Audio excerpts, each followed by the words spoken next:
Hello, this is the Chop Sake Otaku again, and this time I want to talk about rip-off. Well, actually, I'm going to talk about a rip-off that was actually better than the original. And it's very rare, I know. Well, actually, most 99.9% of rip-offs are worse than the original, or don't even come close to what the original had. And there's a lot of rip-offs out there of stuff that's famous, or knockoffs, or whatever you want to call it, where a movie is made just because some other movie was successful, so then they got to make 20 of the same type of movie that was it. Well, anyway, I like to talk about The Rocketeer. It's a rip-off of Raiders of the Lost Ark, or Indiana Jones, I should say. It is a rip-off of Indiana Jones. But I feel that The Rocketeer is actually better than Indiana Jones. Well, in a few things, few aspects here and there. I think there's some things that it shines better than Raiders of the Lost Ark.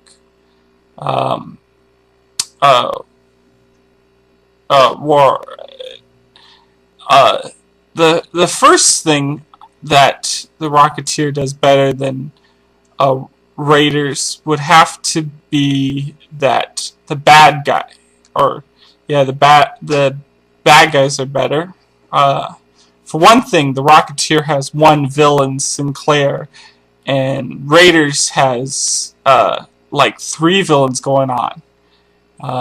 So at least with The Rocketeer, Disney at least took notes or read Lewis Hunter's screenwriting 334, where he said, "One shark is worth 2 barracudas," and it's true.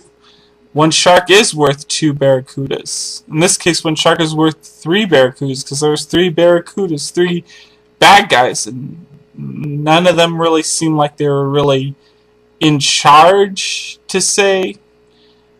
There wasn't they just didn't feel like there was a main villain in Raiders. Was it supposed to be Balak? Well, if it was Balak, why didn't he punch a Nazi out when they tried to throw Marion into the mummy thing?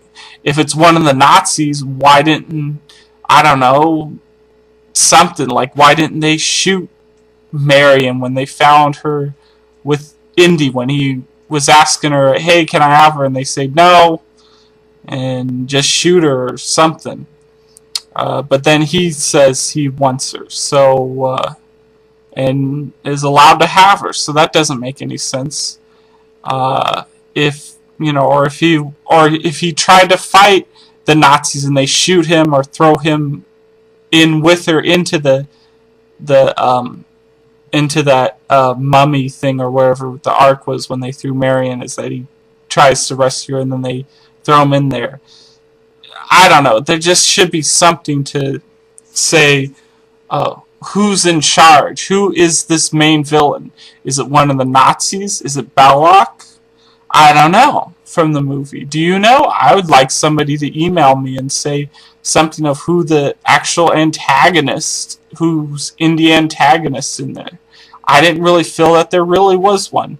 There was some guys being bad, but there wasn't anything to indicate that there was a single antagonist against Indy who was like in charge.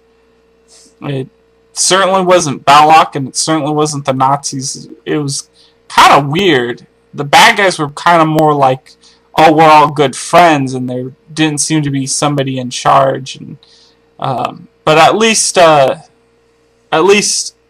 Joe Johnston, director of The Rocketeer, he was taking notes. He read Lewis Hunter's book. He knew you need to have one shark, and there's only one shark. Sinclair is the one shark in there. So that's how it's better on that end. I probably just a minute.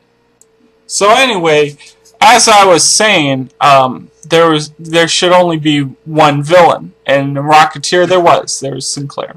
In Raiders, there was 3 going on. So, anyway, the next big thing, the next thing that The Rocketeer does better than Raiders is, in terms of more in terms of how the good guys and bad guys are portrayed, which is great. Sinclair is this guy who I guess is like suave and persuasive and all this other stuff that Lou Hunter said, hey, this is what the bad guy should be, and it's true.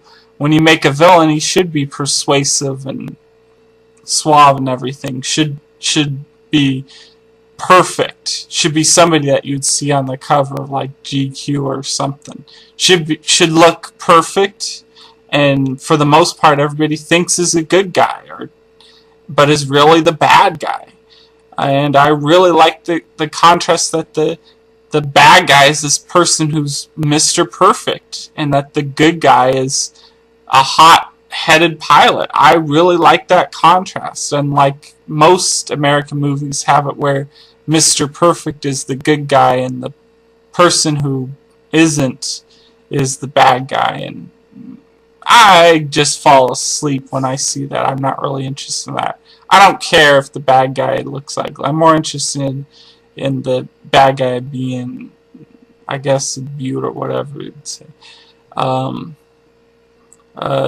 don't know who women find attractive, but when there's one of those, I guess, male models or whatever, I don't know what to say, but that's who you should have as a bad guy, because you don't want it to be obvious that it's the bad guy. You want it to be kind of surprising, or at least surprising for the protagonist, for the good guy at the end, and that's what I really liked, that the Rocketeer was this, that the protagonist was this big, well, he was an idiot sometimes, but he really didn't see it, and nobody saw it until like towards the end of the movie, that Sinclair was a bad guy.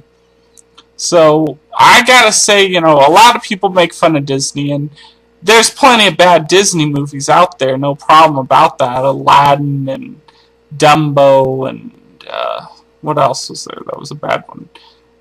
Little Mermaid, Beauty and the Beast. There's plenty of bad animated movies, but I would say that in regards to Disney that made The Rocketeer, I actually liked The Rocketeer better than Raiders, because there was one central bad guy, and all the bad guys who were bad got it in the end. Well, the only one that got away or lived was Eddie Valentine, but that's only because he turned to the good guy's side, because he found out that Sinclair was a Nazi and he doesn't work for Nazis. And I'm like, really? This 2-bit mafia guy who runs a nightclub is too high class for Nazis to take their money?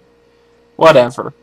But at least all the bad guys died, unlike Raiders, where the guy with the patch lived. The guy with a patch poisoned his own monkey, and he lived. Nothing bad happened to him. He just disappeared after he poisoned his own monkey. He was written out of the thing, and you never hear from him again. It's like, well, what happened to that patch guy?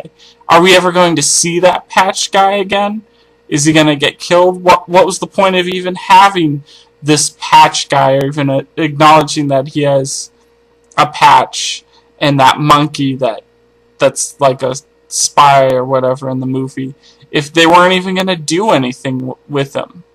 So at least that they have all the bad guys and explain what happens to them. One turns good, which I don't like. I really don't like that.